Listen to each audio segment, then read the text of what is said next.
নমস্কার। নমস্কার। জ্ঞান নয়ন চ্যানেলে প্রত্যেককে স্বাগত। আজকের উপস্থিত আছেন শ্রী জ্যোতিপ্রকাশ চক্রবর্তী মহাশয়। তো আপনারা শুনেছেন এবং উনিও শুনেছেন নিশ্চয়ই যে আমাদের ভারত ভূমিতে একটা বিরাট বড় পট পরিবর্তন আসছে। নতুন বছর প্রথম মাস এবং তার শেষের দিক ভারত ভূমির এক বিরাট পট পরিবর্তন হচ্ছে এবং কেউ কেউ এটাকে বলছে যে কল্কির সূচনা। এবং অনেকেই বলছেন যে আমাদের ভারতবর্ষে যিনি প্রধানমন্ত্রী তার উপর ভগবানের আরোপ, এগুলো চলছে। এবং যে বিবাদ, বহু পুরাতন বিবাদ, অনারেবল সুপ্রিম কোর্ট যেখানে তার মীমাংসা করেছেন, সেই স্থানে আমাদের বহু আশার সেই যে রাম মন্দির তৈরি হচ্ছে এবং নির্ধারিত এটা উদ্বোধন হবে। যারা এর পৃষ্ঠপোষক পলিটিক্যাল পার্টি আছে তারা তো এর বিরোধিতা করছে না, তারা বলছে খুব ভালো জিনিস, এটা হওয়া উচিত। আবার যারা এর বিরোধিতা করছে তারা বলছে না, এটা ঠিক নয়, এত কিছু করা যেত, উন্নতি করা যেত। অনেকটা ঠিক ধরুন ধনিয়া পাতার গন্ধের মতো আর কি। অনেকে বলছেন খুব সুন্দর সেন্ট, অনেকে বলছেন কোনো সুন্দর সেন্ট নয়, খারাপ। তো এই যে রাম মন্দির হচ্ছে এবং ওখানে রামলালার পুজো হবে। তা আমরা যে রামের মূর্তি দেখি, যেটা পূজা করি, সেখানে রাম, সীতা, লক্ষ্মণ এবং হনুমান থাকে, ভক্ত হনুমান থাকে। তা এই হনুমান কে, যদি এই বিষয়ে কিছু আলোচনা করে। প্রথমত এই যে রাম মন্দির হচ্ছে, এখন রাম মন্দির, শ্যাম মন্দির, যদু মন্দির, যাই হোক না কেন, যেটা যার ইচ্ছা সে সেটা মন্দির করবে। ভারতবর্ষে বলা হয় সেকুলারিজম, অবশ্য সেকুলারিজম কিনা যারা বিদ্যুজন আছে তারা চিন্তা করে দেখবেন। যাই হোক, সেটা অন্য প্রশ্ন। একটা মন্দির হচ্ছে এবং বহুদিনের বিবাদ, সে তো সুপ্রিম কোর্ট বলে দিয়েছে, সেখানে কিছু বলার নেই। হচ্ছে ভালো মন্দ কি হবে না হবে সেটা কালই একমাত্র বলতে পারবে। যেমন আজকে ভারতবর্ষে কিছুদিন আগে নোটবন্দি যখন হয়েছিল, অনেকেই বলেছিল খারাপ, অনেকে বলছে খুব ভালো হয়েছে। যখন ডিজিটাল ইন্ডিয়া হয়েছিল তখন অনেকেই বলেছিল যে ডিজিটাল ইন্ডিয়া এই ভারতবর্ষের মতো দেশে করা সম্ভব নয়, বা করে কি হবে হবে হ্যান ত্যান। দেখা যাচ্ছে না, তার কুফল চেয়ে সুফল অনেক বেশি হয়েছে। তো সুতরাং রাম মন্দির হয়ে হিন্দুদের উপকার হবে কি মুসলমানের উপকার হবে কি ভারতবর্ষের সমগ্র ভারতবর্ষের উপকার হবে, সেটা তো কিছুদিন না গেলে বলা যাবে না। এই যেমন এই প্রসঙ্গে অপ্রাসঙ্গিক হলে বলি, একটা সিমেন্টের কোম্পানি খুব অ্যাডভার্টাইজ দিচ্ছিল যে আমার সিমেন্টটা খুব ভালো, ডিলার সেই সিমেন্টটা বেচলো, সেও গ্যারান্টি দিল, কোম্পানির কথা শুনে গ্যারান্টি দিল। কেনার পরে দেখা গেল কি ছাদ, ওই ছাদের কাঠফাটগুলো খোলার সময় ভেঙে পড়ে গেল। তা প্রমাণ হয়ে গেল যে সে খুব ভালো নয়, না, সিমেন্ট ভালো নয়, সিমেন্ট ভালো নয়। কিন্তু করার সময় তো বোঝা যায় না, লেখা টেখা দেখে মনে হয় সব গ্রেড সমান, এই গ্রেড আছে সেই গ্রেড, অনেক জিনিস এরকম দেখেছি আমরা। মোড়ক দেখে কিনি, ভেতরের দিক খারাপ। আবার সাদা মাটা মোড়কের জিনিস অনেক সময় ভালো হয়ে যায়। তাহলে কাল যে ব্যাপারটা, যে কাল আমাদের বলে দেবে কোনটা ভালো আর কোনটা খারাপ। অবশ্যই যেটা টিকে যাবে, যেটা ভালো হবে সেটা তো ভালো। আর ধর্ম নিয়ে যে ব্যাপারটা হচ্ছে, তারা ধর্ম নিয়ে ব্যবসা হচ্ছে কিছু কিছু, আজ বেশ কিছু লোক ধর্ম নিয়ে ব্যবসা করছে।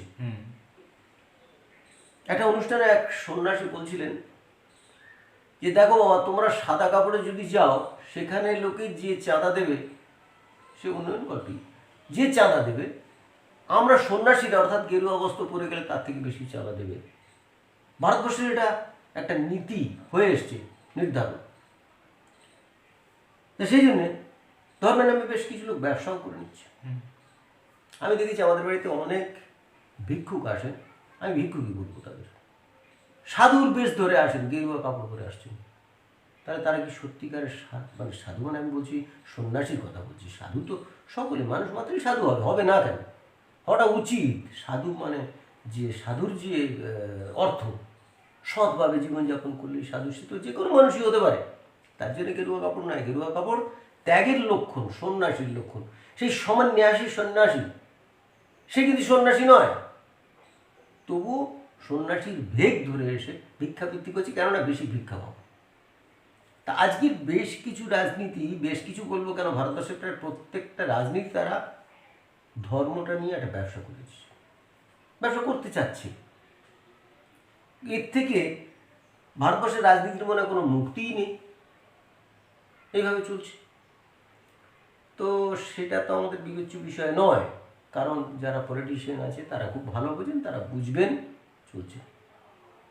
আমাদের দেশের পলিটিক্সটা কী হচ্ছে, যার পেশা কি না পলিটিক্স, অদ্ভুত কাণ্ড। 5 বছর পরে যদি সে হেরে না যায় তাহলে পলিটিক্স থেকে তো তার ইনকাম হবে না, তখন কি করবে? তাহলে 5 বছরের জন্য গুছিয়ে ফুচিয়ে নিতে হবে, একটা ব্যাপার থেকে যায়। তো এর নাম রাজনীতি আমাদের ভারতবর্ষ হচ্ছে, সেটা অন্য প্রশ্ন, সেটা এখানে প্রশ্ন নয়। প্রশ্নটা রামের যে মূর্তি দেখা যায়, রামের মূর্তিতে আমরা দেখতে পাচ্ছি বেশিরভাগ মূর্তিগুলো কী হয়, রাম, সীতা আর লক্ষণ আর হনুমান থাকে, ধনুর্ধারী রাম, এটা আমরা সবসময় দেখতে পাই। আর রাম লক্ষণ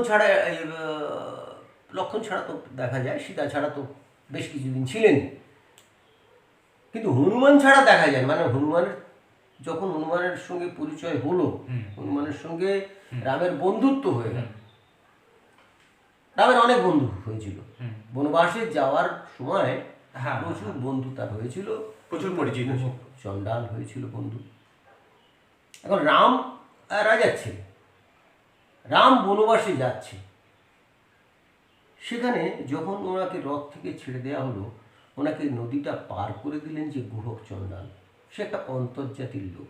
আমাদের যে এপিক বা মহাকাব্য তৈরি করেছেন নবরসের মধ্যে, যেমন সামঞ্জস্য রেখেছেন, তেমন কি করেছেন না, উচ্চ বর্ণের সঙ্গে নিম্ন বর্ণের বলে আমরা যারা মনে করি, এদের একটা মিলের চেষ্টা করে গেছেন, সবসময়ের জন্য মিলের চেষ্টা করে গেছেন। সেই মিলের চেষ্টার জন্য রাজার ছেলে রাম সে গুহক চণ্ডালের সঙ্গে মিতালি করবে। মজাখানা কি হলো আমরা খেয়াল করি না, টুকরো কথাগুলো খুব আমরা কিন্তু অ্যাভয়েড করি। সেটা কি না, রামচন্দ্র যখন নাকি ওই 3 জনই ছিল, রাম, সীতা এবং লক্ষণ, ওই নৌকাতে পা দিলেন, রামের পাদস্পর্শে লোহার নৌকো সোনা হয়ে গেল। খুব অ্যাভয়েড করি ওটাকে, কি অলৌকিক ব্যাপার, অলৌকিক ব্যাপার আরত্ব করি, অলৌকিক অর্থাৎ লৌকিক নয়। অ্যালকেমিস্টরা যখন বলছে যে লোহার অণুগুলোকে পরিবর্তন করে সোনা যদি করা যায়, বলছে এখন প্রমাণিত হয়ে গেছে, কিন্তু এত কষ্টই যে করা হয় না, সেটা অন্য প্রশ্ন। তাহলে কি হচ্ছে যে লোহাকে সোনা করা যায়, কারণ প্রশ্নটা কেউ করলো না লোহার নৌকো তখন ব্যবহার হতো না, এখন হয়, তা তো জাহাজ হয়ে যাবে। নৌকোটা কাঠেরই হয়, নৌকো সাধারণত কাঠের হয় এখন নদীতে। তা কাঠের নৌকো সে কি করে সোনা হতে পারে, হয় না, তাহলে লোহার নৌকা হতে হয়। এগুলো ছোটো ছোটোগুলো বিচার কেউ করে না, ওই মাথায় ঢুকে গেছে অলৌকিক, অর্থাৎ লোকের মধ্যে যা হয় না, যেটা আমরা বাচ্চাবেলার স্বপ্ন দেখতাম আমার ডানা নেই তবু যেন আমি উড়ে যাচ্ছি, এরকম বাচ্চাবেলায় প্রায় স্বপ্ন দেখেছি। তো এই যে ব্যাপারটা হচ্ছে, সেই রকম কল্পনা করতে, অলিক কল্পনা করতে মানুষ ভালোবাসে, আর সেই ভালোবাসে বলে কিছু কিছু জিনিসের মধ্যে অলৌকিকত্ব আরোপ করতে গিয়ে এত উদ্ভট করে ফেলেছে, যেটার কোনো মানেই হয়। তাহলে কাঠের নৌকো শোনা হয়নি, এখানে যেটা মিনিং করতে যাচ্ছে, যেটা বোঝাতে চাচ্ছেন কবি, যে এই যে উচ্চ বর্ণের সঙ্গে, অর্থাৎ যারা খুব হাই সোসাইটির লোক, তাদের সঙ্গে যদি একদম নিম্নবর্ণের লোকের সামঞ্জস্য মিল হয়ে যায়, অর্থাৎ আপামর জনগণ যদি একসঙ্গে হতে পারে, তাহলে দেশের একটা বিরাট উন্নতি হবে, দেশের অর্থনৈতিক অবস্থা লোহার থেকে সোনায় রূপান্তরিত হবে। এই কথাটা বোঝাবার জন্য কিন্তু বলেছেন যে গুহক চণ্ডালের সঙ্গে বন্ধুত্ব হওয়ার পরে লোহার নৌকা সোনা হয়ে গেল। এই কথাটা বোঝাবার জন্য অনেক উপমা দিয়ে এইভাবে অনেক বুঝিয়েছেন। এখন তো আর ব্যাকরণের উপমা টুকুমা এখন আর পড়ানো খুব একটা হয় না, ছেলেরাও আগ্রহী নয়। তা এখন যাই হোক, এবারে চলে যাচ্ছি বানরের কথাটা। এই বানর বা হনুমান, এখন হনুমানে মুখের যে উঁচু উঁচু বাল দুটো হনুমান, তাহলে যে মানুষের বা যে মনুষ্যাকৃতি জীবের, মানুষের আকৃতিযুক্ত জীবের হনুটা উঁচু, যেটা আমরা অন্ধ্রপ্রদেশের লোকের মধ্যে এখনো কিছু কিছু দেখতে পাই, তাদেরকে আর্যরা যখন আসছেন, আর্যরা তখন হনুমান বলতেন। আচ্ছা, মানুষ, কিন্তু তাদের হনুটা একটু উঁচু। চোয়ালটা উঁচু। যেমন আমরা এখানে বাংলায় বলি না, একটু দাঁত উঁচু থাকলে দাঁতই বলে বলি। হ্যাঁ হ্যাঁ হ্যাঁ হ্যাঁ। তার দাঁতই বললে তো বলার অসুবিধার কিছু নেই, বলি, কিন্তু এটা অনেকে মনে করে গাল দিচ্ছে। অদ্ভুত একটা ট্রেন্ড আমাদের মধ্যে এসে গেছে। কীরকম? পায়খানা শব্দটা বলা যাবে না, ওটা অচ্ছুত হয়ে গেছে, পটি বলতে হবে। আরে পটি মানেটা কি? পট মানে পাত্র আমরা জানি, তাহলে পটিটা কি? সেটা তোর মল নয়, না, মল শুদ্ধ কথা বলবোই না। আর পায়খানা বলতে আমাদের কি যেন কি কোথায় বাজছে, এখন ছেলেদের সব শিখে দিয়েছি, পটি করতে যাবো, পটিতেই যাচ্ছি, ইত্যাদি ইত্যাদি। কতগুলো এরকম ভাষা হয়ে গেছে।